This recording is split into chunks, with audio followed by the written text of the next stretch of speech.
Today we will talk about neoteny and pedogenesis, right? जब भी हम इन दोनों टर्म्स की बात करते हैं, ये टर्म हम पहली बार सुन रहे हैं, फर्स्ट टाइम देख रहे हैं, neoteny and pedogenesis, right? सबसे पहले अपन बात करते हैं हेट्रोक्रोनी की।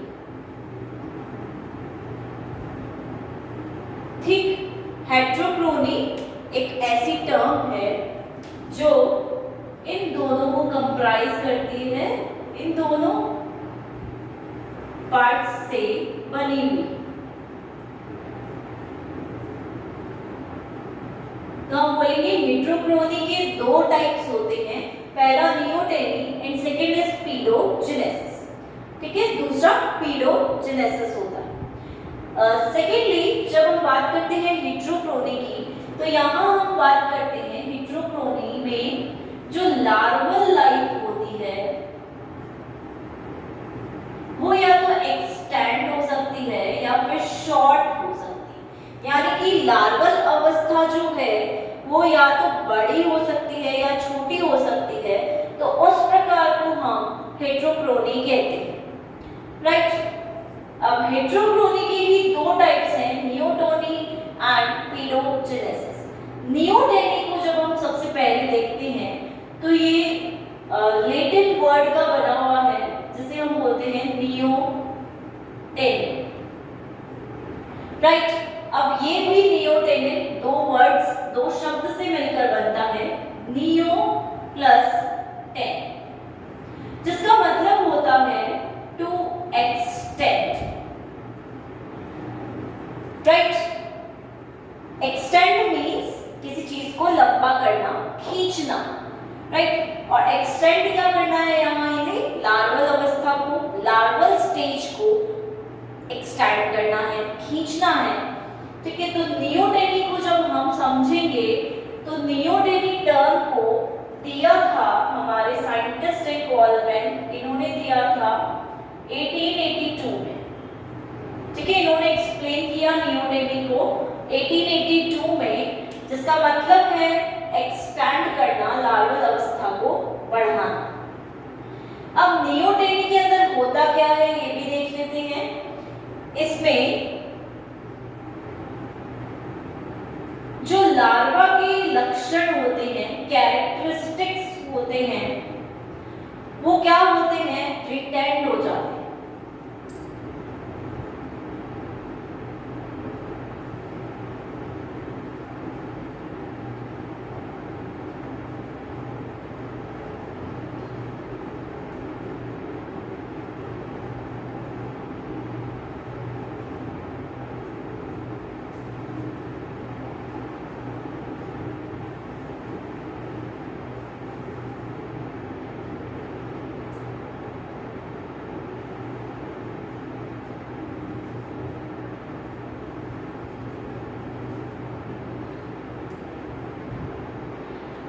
राइट, लार्वा के कैरेक्टर्स रिटेन होते हैं एंड लार्वल स्टेज एक्सटेंड हो रही है, बट यहाँ पर गोनाड्स और जर्म सेल्स जो है एक नॉर्मल रेट से ग्रो करते हैं। यानी कि लार्वा लक्षण जो है, लार्वल के जो लक्षण होते हैं वो रुक जाएंगे, ठीक है, वो वहीं पे रुक जाएंगे और लार्वल स्टेज जो है वो काफी ज्यादा खिंच जाएंगे। लेकिन जो मैच्योरिटी है, सेक्सुअल मैच्योरिटी जिसे हम बोलते हैं, वो एक नॉर्मल रेट पर हो रही है। जिस टाइम पे गोनाड्स और जर्म सेल्स को मैच्योर होना है, परिपक्व होना है, वो उसी समय पर परिपक्व हो रहे हैं। परिपक्वन का समय जो है, मैच्योरिटी का जो समय है, टाइम है, वो सेम है, लेकिन लार्वा के जो लक्षण है वो काफी ज्यादा रिटेंड हो जाएंगे, रुक जाएंगे, वहां हमें देखने को मिलेंगे। मतलब हम बोल सकते हैं इसमें जो एडल्ट अवस्था होगी उसमें सेक्सुअल मैच्योरिटी तो है, ठीक है, वयस्क जो होंगे उनमें लैंगिक परिपक्वता देखने को आसानी से मिल जाएगी। लेकिन दूसरी चीज क्या नहीं मिलेगी कि एडल्ट के लक्षण नहीं मिलेंगे, एडल्ट के कैरेक्टर्स नहीं मिलेंगे। ठीक है, कैरेक्टर्स किसके मिलेंगे, लार्वल कैरेक्टर्स मिलेंगे, लक्षण किसके मिलेंगे, लार्वा वाले। और लार्वा के लक्षण क्या होते वायर गिल्स की उपस्थिति, टेल की उपस्थिति, सॉफ्ट लिप्स की उपस्थिति, ठीक है। आईज में जो लिड्स होती है, आईलिड्स, उनकी प्रॉपर उपस्थिति देखने को मिलेगी।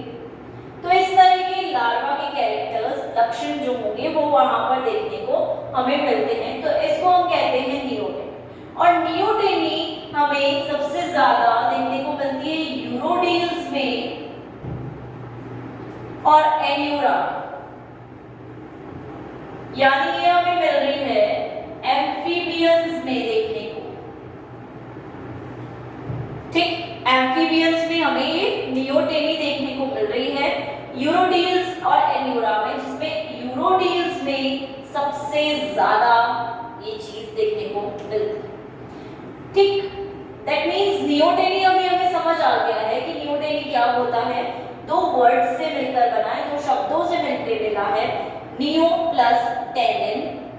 दोनों का मतलब होता है मिलाकर टू एक्सटेंड, किसी चीज को लंबा खींचना। एक्सटेंड क्या होगा यहाँ पर, लार्वा की जो लाइफ होगी, लार्वल अवस्था जो होगी, लार्वल स्टेज जो होगी, वो यहाँ पर एक्सटेंड होगी, खींचेगी, लंबी जाएगी।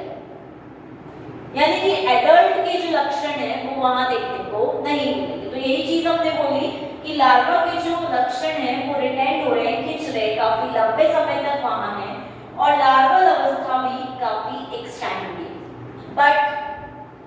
बट क्या आ रहा है यहाँ पर कि जो गोनाड्स हैं या जर्म सेल्स हैं वो नॉर्मल रेट से, सामान्य अवस्था से ग्रो कर रहे हैं, बढ़ रहे हैं, वृद्धि कर रहे हैं, लेकिन सेक्सुअल मैच्योरिटी, लैंगिक परिपक्वता जो हम कहते हैं, वो भी नॉर्मल रेट से आ रही है, कोई एबनॉर्मल चीज नहीं है, सब कुछ वहां नॉर्मल देखने को मिल रहा है, राइट। तो इस तरह की प्रोसेस को, प्रक्रिया को हम नियोटेनी कहते हैं, जिसमें एडल्ट में भी, वयस्क में भी सेक्सुअल मैच्योरिटी आसानी से देखने को मिलेगी, क्योंकि ये हो रहे हैं ग्रो।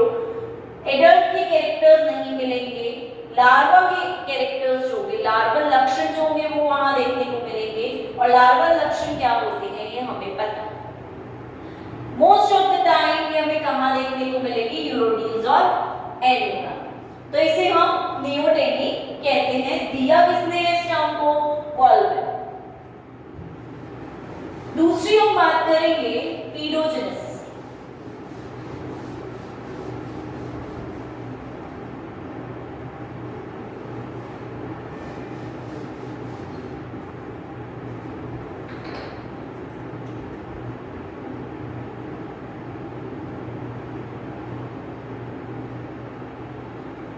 पीडोजेनेसिस,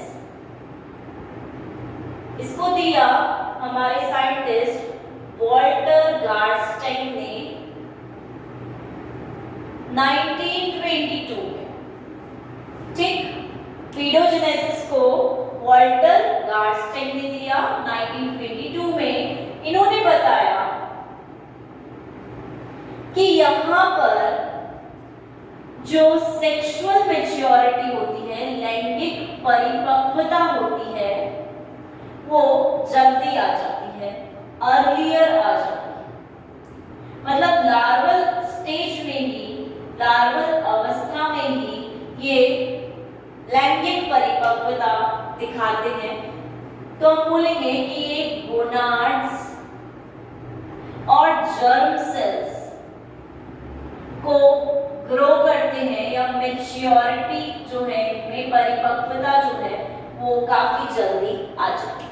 तो इसे हम पीडोजेनेसिस कहते हैं। दूसरी भाषा में, सेकेंड लैंग्वेज में हम बोले तो ये भी बोल सकते हैं कि पीडोजेनेसिस में एक लार्वल अवस्था दूसरी लार्वल अवस्था को बॉर्न करती है, या एक लार्वल अवस्था से दूसरी लार्वल अवस्था बनती है, ठीक है। क्योंकि लार्वा अवस्था में ही, लार्वल स्टेज में ही गोनाड्स और जर्म सेल्स बहुत जल्दी डेवलप हो गए, बहुत जल्दी ग्रो कर गए, उनकी वृद्धि जल्दी हुई, तो एक लार्वा दूसरी लार्वा अवस्था को ग्रो कर देता है यहाँ पर आसानी से।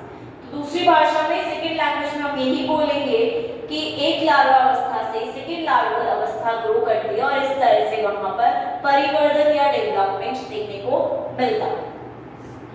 ये चीज भी समझ में आ गई कि कैसे नियोटेनी पीडोजेनेसिस से डिफरेंट है। जब हम इनके एग्जांपल्स देखते हैं पीडोजेनेसिस के, तो इसमें एग्जांपल्स में मोस्टली हमारे पास इंसेक्ट्स आते हैं, ठीक है। इंसेक्ट्स का डेवलपमेंट हमारे पास आया, जिसमें हम बात कर सकते हैं अफिड्स की,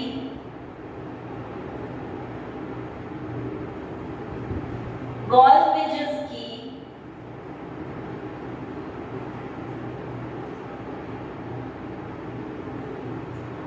फ्लाइज की,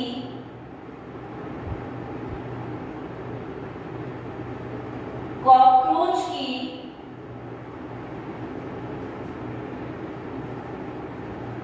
फैसियोला हेपेटिका की,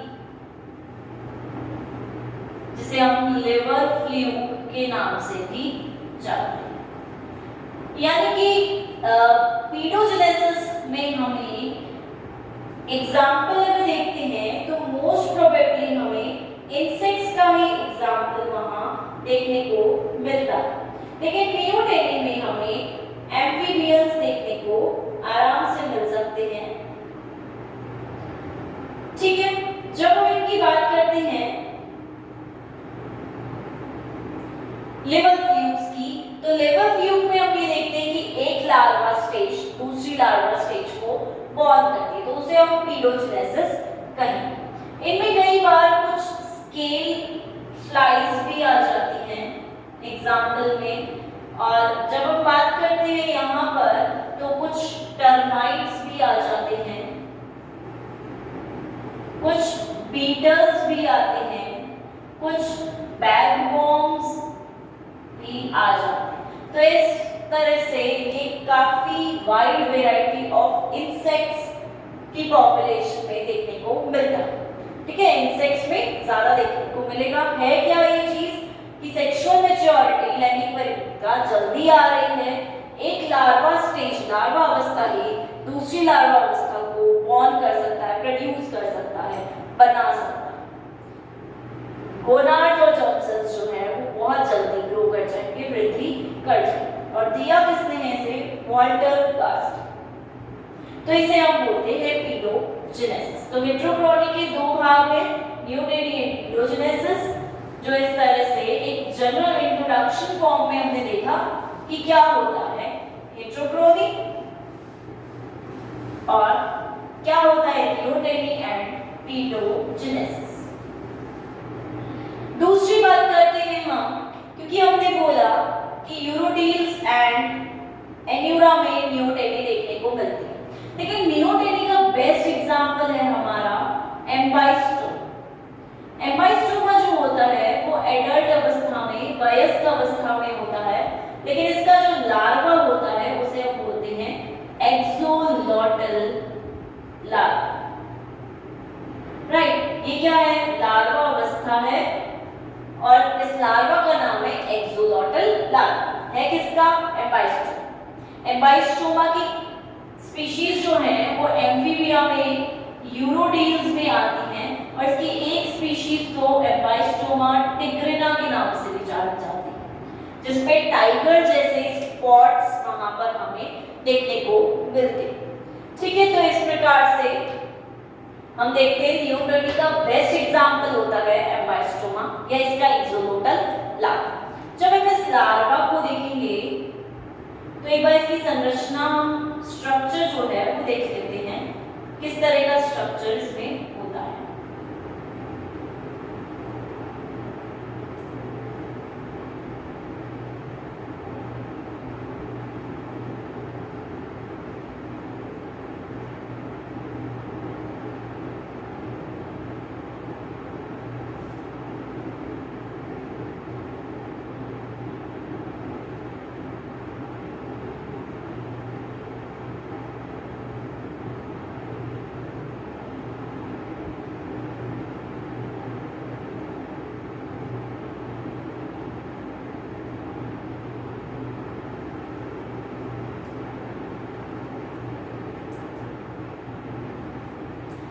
ठीक है, ये एक्सोलोटल लार्वा होता है जो इस तरह से प्रेजेंट रहता है, उपस्थित रहता है, जिसमें ये वाला फोर लिम्ब कहलाएगा, आगे वाला अग्रपाद, ये वाला हाइंड लिम्ब कहलाएगा, पश्चपाद, ये टेल भाग कहलाएगा,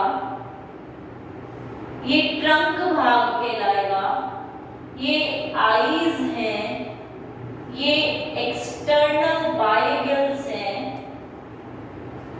जो कि थ्री पेयर्स में हैं। तो इस तरह से एक्सोलोटल लार्वा। एक चीज हम यूरोडील्स में जो देखते हैं वो ये भी देखते हैं कि यहाँ पे जो एडल्ट अवस्था भी होगी, वयस्क अवस्था भी होगी, उनमें भी टेल उपस्थित रहती है, पर चेंजेस यहाँ पर आएंगे, सेक्सुअल मैच्योरिटी होगी, गिल्स की जगह पे लंग्स आ जाएंगे जब वो वयस्क में बदलेंगे।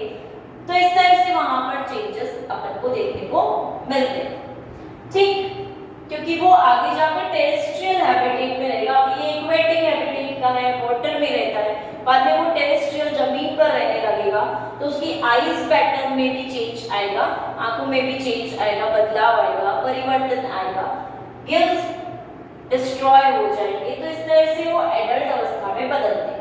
लेकिन क्योंकि नियोटेनी हम बोल रहे कि लार्वा अवस्था ही है, लार्वा अवस्था बहुत ज्यादा बढ़ जाती है, बहुत लंबे समय तक रहती है, तो इसी अवस्था में ही सेक्सुअल मैच्योरिटी या गोनाड्स डेवलप हो जाते हैं, राइट। तो ये हमारा एक बहुत अच्छा एग्जाम्पल है नियोटेनी।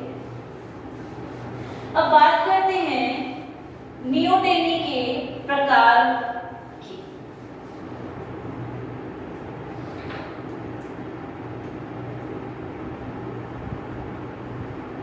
टाइप्स ऑफ नियोटेनी, ठीक है, नियोटेनी के प्रकार, 3 प्रकार से नियोटेनी उपस्थित रहती है। जब हम बात करते हैं नियोटेनी के टाइप्स की, तो ये 3 प्रकार के होते हैं। जैसे सबसे पहले हम देखते हैं ऑब्लिगेटरी या कंप्लीट। दूसरा हम देखते हैं इंड्यूसिबल। तीसरा हम देखते हैं फैकल्टेटिव। ठीक है, इस प्रकार से नियोटेनी 3 प्रकार की होती है। ऑब्लिगेटरी और कंप्लीट नियोटेनी का मतलब हुआ कि पूर्ण नियोटेनी, ठीक है, वो पूर्ण रूप से नियोटेनी में है, यानी कि अगर हम बाहर से कुछ भी इसको दे दे लार्वा को, तो भी ये वयस्क में बदलेगा नहीं, ठीक है। एक चीज और जो हमें देखने को मिलती है वो ये भी है कि अगर नियोटेनी है, इसका मतलब है कि मेटामॉर्फोसिस जो है, कायांतरण जो है वो वहां पर नहीं हो रहा है, यानी कि नियोटेनी जस्ट कायांतरण की रिवर्स है, अपोजिट है, उल्टी है। नियोटेनी है मतलब कायांतरण नहीं है, मेटामॉर्फोसिस नहीं, और अगर मेटामॉर्फोसिस है इसका मतलब नियोटेनी वहां पर नहीं। तो कंप्लीट नियोटेनी, पूर्ण नियोटेनी का मतलब क्या हुआ यहाँ पर कि यहाँ पर मेटामॉर्फोसिस बिल्कुल नहीं हो रहा, वो एडल्ट में, वयस्क में बिल्कुल परिवर्तित नहीं हो रहा। चाहे हम बाहर से कुछ भी दे दें इसको, चाहे हम बाहर से थायरॉक्सिन दे दें, राइट, या हम बाहर से आयोडीन दे दें, कुछ भी दे दें, तो भी यहाँ पर मेटामॉर्फोसिस या कायांतरण नहीं होगा। इसलिए हम इसको कह रहे हैं कि ये पूर्ण रूप से नियोटेनिक है, ऑब्लिगेटरी है, कंप्लीट नियोटेनी वाले जंतु हैं, ऑर्गेनिजम्स, जिसमें हम न नेचुरल तरीके से, प्राकृतिक तरीके से भी नहीं और आर्टिफिशियल तरीके से भी नहीं, ठीक है, न प्राकृतिक न कृत्रिम तरीके से, दोनों ही तरीके से नियोटेनी को बंद नहीं करवा सकते, यानी कि कायांतरण नहीं करवा सकते, ठीक। दोनों ही चीजें यहाँ पर कार्य नहीं करेगी, वर्क नहीं करेगी। तो इनका बेस्ट एग्जाम्पल होता है प्रोटियस, सेरेन,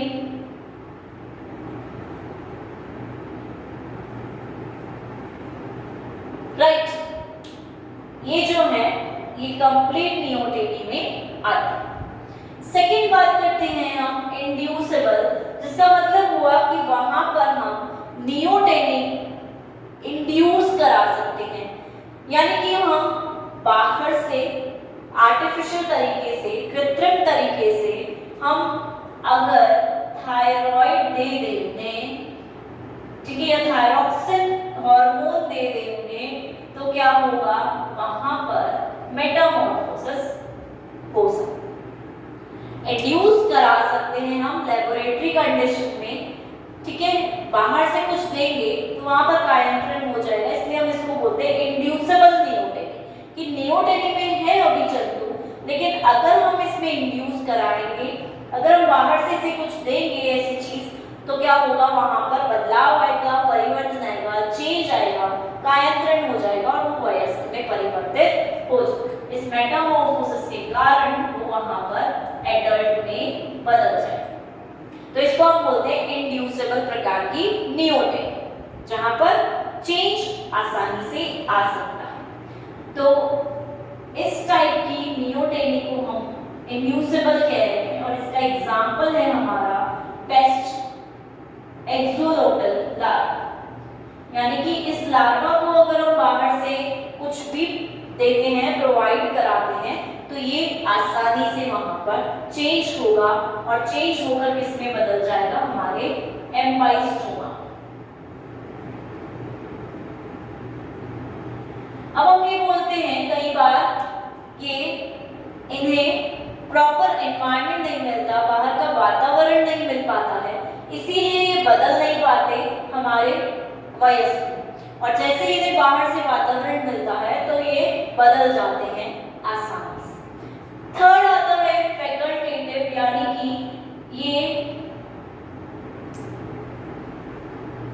मेटामॉर्फोसिस कर भी सकता है और नहीं भी कर सकता, ठीक है, इसे जैसी फैसिलिटी मिलेगी, जैसा इसे वातावरण मिल रहा है, उसके अनुसार ये परिवर्तित हो सकता है या अपने आप को रोक के रख सकता है। तो इस प्रकार की नियोटेनी को हम बोलते हैं फैकल्टेटिव। उसके पास ऑप्शन है, राइट, ऑप्शन अवेलेबल है कि उसे बदलना है, परिवर्तन करना है या नहीं करना, ठीक है। तो जब किसी जंतु के पास या किसी ऑर्गेनिज्म के पास ऑप्शंस रहते हैं कि उन्हें चेंज होना है, उन्हें चेंज नहीं होना है, उस कंडीशन में उसे हम बोलते हैं फैकल्टेटिव, कि अगर वातावरण सामान्य हुआ तो वो बदल जाएंगे, वातावरण सामान्य नहीं होता है तो वो अपने आप को उसी अवस्था में रखेंगे और अपनी एनर्जी को, ऊर्जा को बचा कर रखेंगे, क्योंकि उन्हें फूड के लिए, भोजन के लिए ऊर्जा चाहिए, ढूंढने के लिए ऊर्जा चाहिए, फूड सर्च के लिए एनर्जी चाहिए, तो उस एनर्जी को वो सेव करके रखेंगे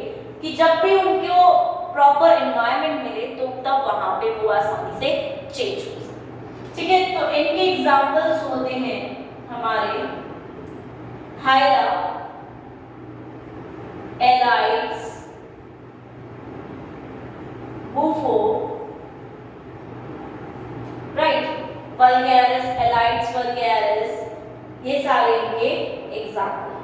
तो वहां पर हमारे एन्यूरा ग्रुप के ऑर्गेनिजम्स आते हैं, एम्फीबियंस में ही देखने को मिल रही है नियोटेनी।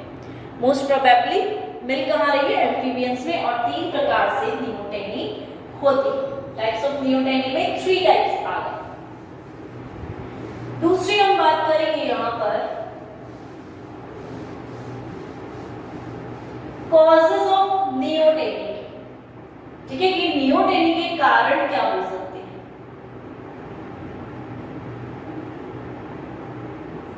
इस नियोटेनी के भी काफी कॉजेज रहते हैं, कारण रहते हैं। जैसे सबसे पहले हम बात करते हैं नियोटेनी की, कारण की, उससे पहले हम यहाँ पर देखते हैं एक टेबल फॉर्म में चीजों को ऑब्जर्व करते हैं। जैसे बाहर का एनवायरनमेंट चेंज हुआ तो हाइपोथैलेमस पर इफेक्ट पड़ा, इसने पिट्यूटरी को एक्टिवेट किया, पिट्यूटरी ने थायराइड ग्लैंड को एक्टिवेट किया, थायराइड ग्लैंड ने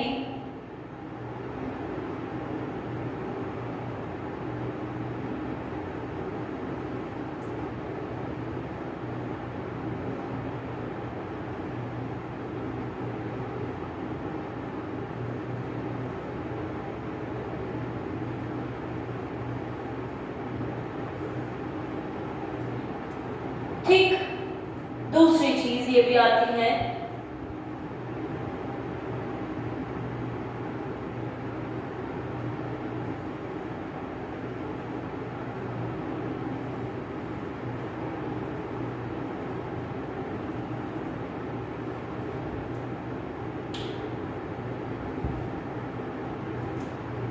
राइट। तो ये हम बोलते हैं कि अगर मेटामॉर्फोसिस कायांतरण हो रहा है तो वहां पर नियोटेनी नहीं, मतलब नियोटेनी से वो चेंज हो चुके हैं, बदल चुके हैं, तभी वहां पर मेटामॉर्फोसिस, ठीक है, तभी वहां पर कायांतरण हो। तो नॉर्मली जब हम मेटामॉर्फोसिस की बात कर रहे हैं, कायांतरण की बात करते हैं, तो यहाँ हम देखते हैं कि एनवायरनमेंट में चेंज होने के कारण हाइपोथैलेमस जो है वो एक्टिवेट हो जाता है और ये क्या करता है, टीआरएफ बनाता है, थायराइड रिलीजिंग फैक्टर को रिलीज करता है, रिलीजिंग फैक्टर। इससे क्या होगा, हमारी पिट्यूटरी पे इफेक्ट पड़ेगा और पिट्यूटरी ग्लैंड जो है, हमारी जो पिट्यूटरी ग्रंथि है, पीयूष ग्रंथि है, उससे फिर थायराइड स्टिमुलेटेड हार्मोन स्रावित हो, ठीक है, ये सिक्रीट हो। स्टिमुलेटिंग है यानी कि ये थायराइड ग्लैंड को, थायराइड ग्रंथि को स्टिमुलेट करेगा और वहां से थायरॉक्सिन हार्मोन रिलीज होगा। अब थायरॉक्सिन हार्मोन तो T4 होता है, लेकिन T3 हार्मोन भी यहां से रिलीज होगा और T3 को हम बोलते हैं ट्राई आयोडोथायरोनिन, ठीक है। ये दोनों प्रकार के हार्मोन्स यहाँ से रिलीज होते, स्रावित होते और ये मेटामॉर्फोसिस को हमारे प्रमोट करते। दूसरी बात करते हैं, पिट्यूटरी से हमारे प्रोलैक्टिन हार्मोन भी रिलीज होता है और यही प्रोलैक्टिन हार्मोन क्या करता है, हमारे कायांतरण को, मेटामॉर्फोसिस को रोकता है, रिटार्ड करता है। रिटार्ड मतलब होता है वहां पर रोक। तो ये तो हमने बात की मेटामॉर्फोसिस की कि किस तरह से यहाँ पर कायांतरण हो रहा है, कि अगर हाइपोथैलेमस से टीआरएफ रिलीज होता है तो ऑटोमेटिकली हम मान के चलते मेटामॉर्फोसिस होगा। दूसरी बात, पिट्यूटरी से टीएसएच है तो भी मेटामॉर्फोसिस होगा। थायराइड ग्लैंड से दोनों हार्मोन स्रावित हो रहे हैं तो भी कायांतरण होगा। थायरॉक्सिन स्रावित होकर टिश्यूज तक, सेल्स तक, उत्तकों तक पहुंच रही है तो भी मेटामॉर्फोसिस होगा। तो मेटामॉर्फोसिस की क्रिया वहां पे इजीली हो पाएगी, एक्टिविटी ये परफॉर्म इजीली वहां पर हो सकती है।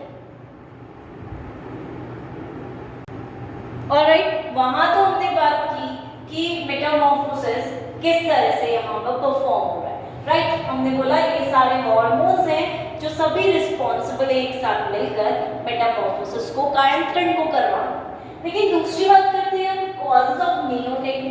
नियोटेनी के क्या कॉजेज हैं भाई, ये तो हमने मेटामॉर्फोसिस की बात की, कायांतरण की बात की कि इस तरह से कायांतरण हो रहा है, लेकिन नियोटेनी क्यों हो रहा है, इसके पीछे क्या रीजन हो सकता है। तो सबसे पहले तो हम बात करेंगे कॉजेज ऑफ नियोटेनी में। फर्स्ट, कुछ साइंटिस्ट ने ये बोला कि क्योंकि इन एम्फीबियंस को सरवाइव करना था, बचना था, ठीक है, आगे अपनी लाइफ को बचाना था, अपने प्रोजेनीज को, अपने बच्चों को बचाना था, इसलिए उन्होंने क्या किया, इस तरह का प्रोसेस अपनाया, ठीक है, एक्सेप्ट किया इस चीज को, और वो एक तरह का अडेप्टेशन कहलाता है कि ये एनवायरनमेंट को देखकर अपने आप को अडेप्ट कर लिए, अपने आप को चेंज कर लिए कि अगर एनवायरनमेंट सही होगा तो हम कायांतरण कर लेंगे और अगर एनवायरनमेंट सही नहीं होगा तो हम कायांतरण न करके नियोटेनी ही करेंगे, हम रुक जाएंगे लार्वा अवस्था में ही, ठीक। तो ये एक तरह का अडेप्टेशन हुआ, अनुकूलन हुआ जो उन्होंने अपनाया। दूसरी बात हम ये भी करते हैं यहाँ पर कि एडेप्टेशन तो है, लेकिन क्योंकि हमने देखा कि उन्हें एक्वेटिक लाइफ में जलीय जीवन जीना था, इसलिए उन्होंने लार्वा के जो लक्षण है, कैरेक्टर्स है, वही अपने अंदर तक रखे। यानी कि क्योंकि एक्वेटिक लाइफ जीनी थी, उन्हें वाटर होल्स के पास, जल के पास रहना था, जल के स्रोत के पास, सोर्सेस के पास रहना था, इसलिए उन्होंने इसी लाइफ को अपनाया and they accepted it, right. तो जब उन्होंने एक्वेटिक लाइफ, जलीय जीवन को अपनाया, तो उन्होंने अपने एक्सटर्नल गिल्स को वहीं रखा, ठीक है, उनके जो बाह्य गिल्स थे उन्हें वहीं रखा, टेल्स को वहीं रखा, ठीक है, आईज जैसी थी वैसी ही रखी। तो इन सब के कारण वो आसानी से वाटर सोर्सेस के पास सर्वाइव कर सकते थे, उनका सर्वाइवल, ठीक है। दूसरे साइंटिस्ट ने कॉज में एंडोक्राइन कॉम्प्लेक्स को रिस्पॉन्सिबल बताया कि जो अंतःस्रावी जटिल कॉम्प्लेक्स है, संरचना है, वो भी उत्तरदायी है नियोटोनी के लिए, राइट। यानी कि यहाँ पर एंडोक्राइन कॉम्प्लेक्स को बताया गया कि इसी के कारण नियोटोनी हुआ। फर्स्ट, पहली बात जो यहाँ पर कही गई वो ये कही गई कि जो हमारी हाइपोथैलेमस से टीआरएफ रिलीज होता है, थायराइड रिलीजिंग फैक्टर है, ये अगर रिलीज ही ना हो, तो अगर इसका श्रावण ही ना हो, तो ये पिट्यूटरी को एक्टिवेट नहीं कर पाएगा, इसको सक्रिय नहीं कर पाएगा। तो वहीं पर क्या होगा, मेटामॉर्फोसिस बन एंड नियोटोनी को वो प्रमोट करे। तो अगर टीआरएफ रिलीज नहीं होता है तो वहां पर क्या होगी, नियोटोनी होगी। तो इसके कारण नियोटोनी का एक कारण हम बोल सकते हैं कि ये वाला हार्मोन वहां से, या ये वाला कारक जो है वो वहां से स्रावित होगी। दूसरी हम बात करते हैं यहाँ पर टीएसएच की, चलो ये तो स्रावित हो गया, इसका काम हो गया, लेकिन टीएसएच जो है, जो हमारा थायराइड स्टिमुलेटिंग हार्मोन है, ये स्रावित ही नहीं। और अगर ये स्रावित नहीं होगा हमारे, इसके स्रावित नहीं होने से क्या होगा, थायराइड ग्रंथि सक्रिय नहीं हो पाएगी। ये सक्रिय नहीं होगी तो मेटामॉर्फोसिस रुक जाएगा, और ये प्रमोट किसे करेगा, हमारी नियोटोनी, ठीक। नियोटोनी हो रही है अगर ये नहीं हो रहा है तो। सिक्स्थ इन्होंने बोला कि चलो ये सिक्रीट हो रहा है, स्रावित हो रहा है, ये भी स्रावित हो रहा है, लेकिन T4 जो है, जो हमारा थायरॉक्सिन है, वो ही वहां पर स्रावित नहीं हो पा रहा। तो ये भी स्रावित नहीं हो रहा है, तो कायंत्रण नहीं हो पा रहा है, और वहां पर कायंत्रण नहीं होगा तो वो ऑटोमेटिकली नियोटोनी, ठीक है, नियोटोनी में ही, इसी अवस्था में ही प्रेजेंट है, वहां पर उपस्थित, ठीक। तो इस तरह को हम बोलेंगे कि यहाँ पे थायरॉक्सिन का स्रावण नहीं। नेक्स्ट उन्होंने ये भी कहा कि हो सकता है थायरॉक्सिन का स्रावण हो रहा हो, लेकिन थायरॉक्सिन का स्रावण काफी कम मात्रा में हो रहा हो, काफी लो अमाउंट में हो रहा हो, तो भी नियोटोनी हो सकती है, ठीक है। काफी कम मात्रा में हो रहा हो, लो अमाउंट में हो रहा हो, तो भी नियोटोनी हो सकती है। क्यों? क्योंकि ये थायरॉक्सिन सेल्स तक, कोशिकाओं तक पहुंच ही नहीं पाएगा, इसकी रीच ही नहीं रहेगी कोशिकाओं तक, क्योंकि बहुत कम मात्रा में है, तो ये कोशिकाओं तक नहीं पहुंचेगा और कायंत्रण नहीं करवा पाएगा, इसलिए नियोटोनी करा पाएगा। एक और चीज उन्होंने ये भी बोली कि चलो ये बन भी रहा है, ठीक है, अच्छी खासी मात्रा में बन रहा है, काफी मैक्सिमम अमाउंट में स्रावित हो रहा है, लेकिन इसे तो हम बोल सकते हैं कि इल सिक्रीशन है एक तरह से। लेकिन कई बार क्या होता है कि इनका प्रॉपर सिक्रीशन के बावजूद, इनका प्रॉपर श्रावण हो रहा है, उसके बावजूद भी कुछ सेल्स ऐसे होते हैं जो थायरॉक्सिन को लेते हैं, तो इन सेल्स के रिसेप्टर्स जो हैं वो डैमेज है,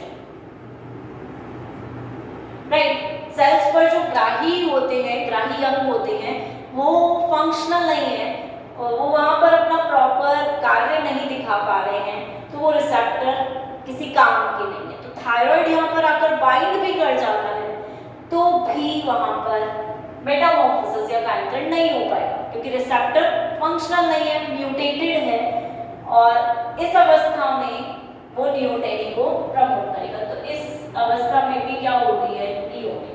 तो ये सभी रीजंस थे, ये सभी कारण थे नियोटोनी क्यों हो रही है। पहला तो अडेप्टेशन है इसलिए, दूसरा एक्वेटिक लाइफ में उन्हें रहना करना था। तीसरा एंडोक्राइन कॉम्प्लेक्स की वजह से कि टीआरएफ नहीं सिक्रीट हो रहा है, टीएसएच का स्रावन नहीं हो रहा है, थायरॉक्सिन का स्रावन नहीं हो रहा है, थायरॉक्सिन काफी कम मात्रा में स्रावित हो रहा है, इसका इल सिक्रीशन है काफी कम है, और या फिर जो सेल्स हैं उसे रिसीव कर रहे हैं वो रिसेप्टर्स वो ग्राही ही डैमेज हैं, फंक्शनल नहीं है, कार्य नहीं कर पाते हैं, तो वहां पर इन सभी कंडीशंस में नियोटेनिक हो सकती है, इन सभी अवस्थाओं में, या फिर हो सकता है एक से ज्यादा अवस्था भी एक दूसरे के साथ मिलकर नियोटेनिक को करवाते हैं। ठीक है, तो ये तो कॉजेस हैं हमारे नियोटेनिक। अब हम बात करते हैं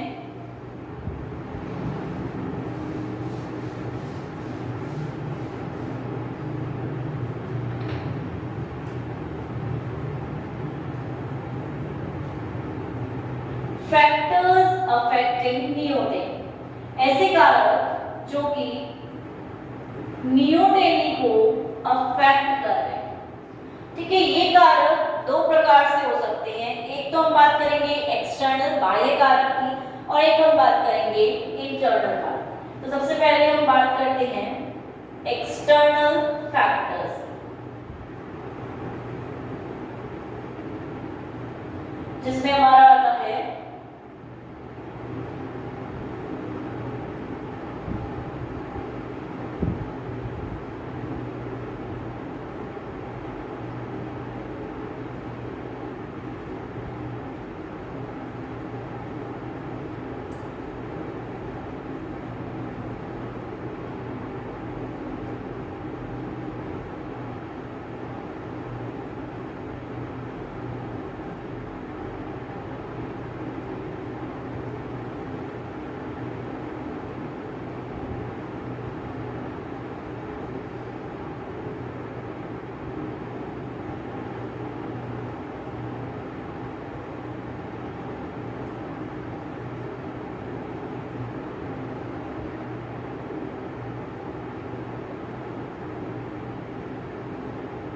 नेक्स्ट हम बात करेंगे इंटरनल फैक्टर्स की, इंटरनल कारक।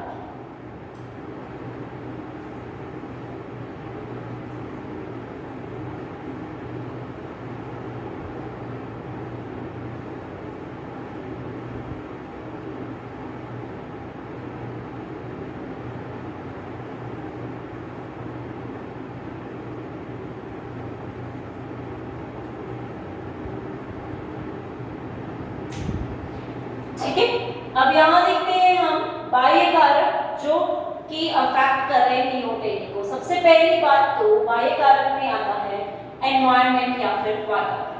अब वो वातावरण कितना अनुकूल है उस हिसाब से ही वो नियोटेनिक कर पाए। अगर वातावरण प्रतिकूल होगा उनके हिसाब से, अनफेवरेबल है, तो क्या होगा, वहां पर नियोटेनिक में ही वो रहेगा। लेकिन अगर वातावरण फेवरेबल हो जाता है, अनुकूल हो जाता है, तो वो कायांतरण वहां पर कर लेते हैं, क्योंकि उन्हें पता है हमारा वातावरण अब अनुकूल है, हमारे पास काफी ज्यादा भोजन है, तो हम आसानी से वयस्क में बदल सकते हैं, एडल्ट में कन्वर्ट हो सकते हैं। दूसरी बात अवेलेबिलिटी ऑफ फूड की है, तो अगर भोज्य पदार्थ या फूड अधिक मात्रा में, ज्यादा अमाउंट में, मैक्सिमम अमाउंट में अवेलेबल होगा, तो वहां पर वो कायांतरण कर जाएंगे। ठीक है, नियोटेनिक में नहीं रहेंगे। लेकिन अगर फूड कम मात्रा में अवेलेबल है तो वो नियोटेनिक को फेवर करेंगे। राइट, तो हम बोल सकते हैं कि नियोटेनिक कब हो रही है, जब फूड की मात्रा कम है, ठीक, और अनफेवरेबल प्रतिकूल वातावरण है, उस कंडीशन में नियोटेनिक हो रही है। ठीक, दूसरी बात करते हैं टेम्परेचर लो है या डीप वाटर है। टेम्परेचर अगर लो होगा या वाटर डीप होगा तो भी क्या हो रही है, नियोटेनिक हो रही है। यानी कि अगर कम टेम्परेचर पे वो उपस्थित है तो वो नियोटेनिक में है, अगर नॉर्मल सामान्य टेम्परेचर है तो वो आसानी से कायांतरण या मेटामॉर्फोसिस कर सकते हैं, बदल सकते हैं, वो चेंज हो सकते हैं। एक चीज जो यहाँ हमें देखने को मिलती है कि अगर 5 डिग्री सेल्सियस से नीचे तापमान पर टेम्परेचर पर उपस्थित रहते हैं, तो हम इन्हें सामान्य टेम्परेचर पर भी लिया है, नॉर्मल टेम्परेचर पर भी लिया है, तो भी ये कई बार कायांतरण नहीं करते, क्योंकि उनके सेल्स जो हैं, उनकी जो कोशिकाएं हैं, वो उसी अकॉर्डिंगली ढक गई है। ठीक है, उनमें एडेप्टेशन अब हो ही नहीं सकता, वो चेंज नहीं हो सकता। ठीक है, उनमें नियोटेनी ही रहेगी परमानेंट वाली। ऐसे ही डीप वाटर में अगर रहते, गहरे पानी में अगर रहते हैं, तो नियोटेनी होती। वही हम बोलते हैं कि हाई सॉल्ट कंसंट्रेशन अगर रहता है, तो भी ये क्या करता है, नियोटेनी को प्रमोट करता है। यानी कि सॉल्ट की कंसंट्रेशन अगर कम होगी तो वो आसानी से परिवर्तित हो जाएंगे, चेंज हो जाएंगे, लेकिन अगर सॉल्ट कंसंट्रेशन ज्यादा है तो नियोटेनी होगी। तो ये फैक्टर्स हैं एक्सटर्नल वाले, बाहर वाले, जो कि नियोटेनी को प्रमोट करते हैं। एक तो हमने बात की वातावरण की, कैसा कंडीशन है, फूड भोज्य पदार्थ भी बाहर, टेम्परेचर वाटर का कैसा है, ठीक है, डीप वाटर है, कैसा पानी है, और सॉल्ट कंसंट्रेशन कैसा है पानी में, क्या है लवण की सांद्रता। सेकेंडली हम बात करते हैं इंटरनल फैक्टर्स की या आंतरिक कारकों की, तो हम बोलते हैं कि इंसुलिन की प्रेजेंस में भी नियोटेनी होती है, इंसुलिन नियोटेनी को प्रमोट करता है। वही कैल्शियम आयंस की बात करते हैं, तो कैल्शियम आयंस भी वहां पर नियोटेनी को प्रमोट करते हैं। प्रोलैक्टिन की बात करते हैं, तो प्रोलैक्टिन क्या कर रहा था, कायांतरण को रोक रहा था, तो ये भी वहां पर नियोटेनी को। और थायरॉक्सिन की मात्रा, थायरॉक्सिन की मात्रा अगर कम होगी तो नियोटेनी वहां पर हमारी।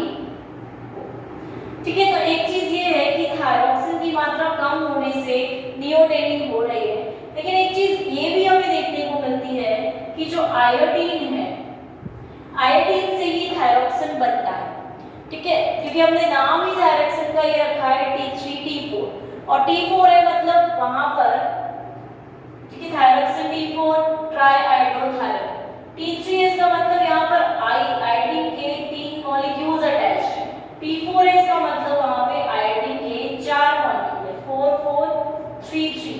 ये क्या डिनोट करता है कि आयोडीन के मॉलिक्यूल्स कितने हैं वहां पर। ठीक है, तो इसका मतलब हुआ कि आयोडीन अगर उपस्थित है तो थायरॉक्सिन बनेगा, लेकिन अगर आयोडीन की मात्रा कम हो जाती है तो हमारे ये क्या करेगा, नियोटेनी को प्रमोट करेगा, क्योंकि आयोडीन कम है तो थायरॉक्सिन बन नहीं पाएगा अच्छे से, प्रॉपर तरीके से।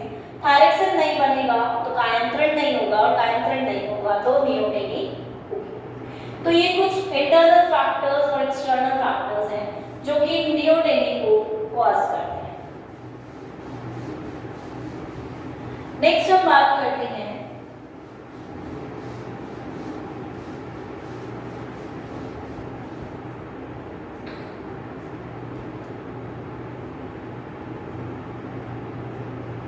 significance of neoteny and pedogenesis।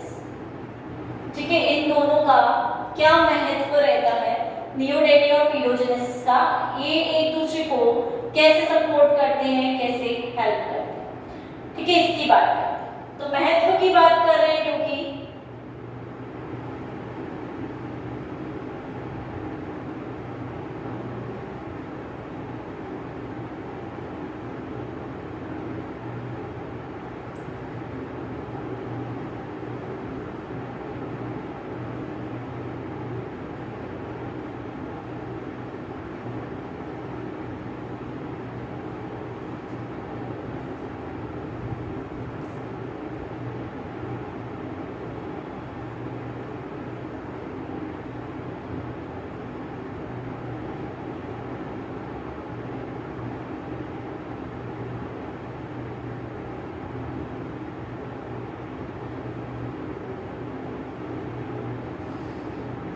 जब महत्व की बात करते हैं तो सबसे पहले बात करते हैं कि इसका महत्व हमारे इवोल्यूशनरी और डेवलपमेंटल बायोलॉजी में काफी ज्यादा रहता है, क्योंकि इवोल्यूशन है, इसका मतलब वहां पर उत्विकास हो रहा है, म्यूटेशन भी हो रहा है, ठीक है, सडन चेंज भी आ रहा है, अचानक से परिवर्तन भी आ रहा है। तो इस इवोल्यूशनरी ब्रांच ऑफ बायोलॉजी जो है उसमें ये हेल्प करेगा हमें स्टडी करने में कि किस तरह से इनका एवोल्यूशन हुआ। इसके अलावा हम इसके आधार पर, इसके बेसिस पर दूसरे जंतुओं का, दूसरे ऑर्गेनिजम्स का भी स्टडी पैटर्न देख सकते हैं। डेवलपमेंटल बायोलॉजी में किस तरह से हेल्प करेगा कि इसकी हम पूरी डेवलपमेंट, परिवर्तन अगर स्टडी करते हैं तो हमें काफ़ी सारी चीज़ों के बारे में पता चलता है कि किस तरह से एम्फीबिया में मेटामॉर्फोसिस हो रहा है, कायांतरण हो रहा है, कौन से जीन्स इन्वॉल्व हैं। तो हम अगर बाय चांस फ्यूचर में ये जंतु या ये ऑर्गेनिजम्स एक्सटिंक्ट होने लगते हैं, खत्म होने लगते हैं, तो उन्हें कई हद तक हम बचा कर रख सकते हैं क्योंकि हमें इनकी पूरी बायोलॉजी पता है। बायोलॉजी पता है तो हमें ये भी पता हो जाएगा रीजन कि हम कैसे इन्हें बचा सकते हैं। सेकेंडली हम बात करते हैं एक्सटर्नल गिल्स की।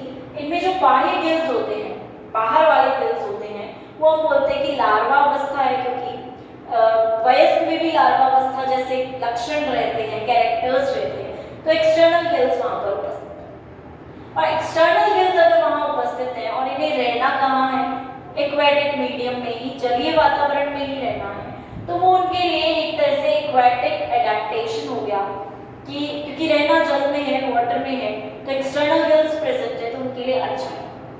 तो एक तरह से जलीय अनुकूलन वहाँ पर उनमें होता है जिसके आधार पर वो आसानी से अपनी लाइफ को रह सकते हैं, जी सकते हैं, सर्वाइव कर सकते हैं, राइट। थर्डली बात करते हैं एडवर्स एनवायरनमेंट, यानी कि बहुत बुरा एनवायरनमेंट है, ऐसी कंडीशन में भी वो अपने आप को बचा के रखते हैं, ठीक है, अपने आप को सर्वाइव कर सकते हैं, सर्वाइवल पैटर्न को बचाकर रख सकते हैं। कैसे?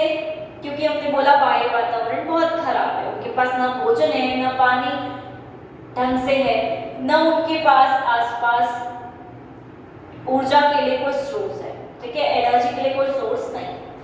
तो ऐसी कंडीशन में वो क्या करेंगे, कम खाना खाएंगे, अपने आप को चेंज नहीं करेंगे, अपने आप को बदलेंगे नहीं, कायांतरण को रोक कर रखेंगे और नियोटेनी में रहेंगे क्योंकि जी तो रहे हैं, रह भी वाटर में ही रहे, जल में रह रहे हैं, तो उन्हें जरूरत भी नहीं पड़ रही वहां पर कि वो चेंज करें अपने आप को, ठीक है, लंग्स का डेवलपमेंट करें, जरूरत ही नहीं है, रहना वाटर में ही है, ठीक है। दूसरी चीज, क्योंकि भोजन भी नहीं है तो वो चेंज नहीं होते, वो उसी अवस्था में अपने न्यू ऑर्गेनिजम्स को प्रोड्यूस कर सकते हैं क्योंकि सेक्सुअल मैच्योरिटी वहां आ जाती है, लैंगिक जो परिपक्वता होती है वो वहां आ जाती है। तो इस तरह से बुरे एनवायरनमेंट में भी, वातावरण में भी वो अपने आप को सर्वाइव करके रखते हैं और रिप्रोडक्शन आसानी से वहां पर रिप्रोडक्शन का प्रोसेस कंटिन्यू रख सकते हैं। तो इस तरह से नियोटेनी और पीडोजेनेसिस को हम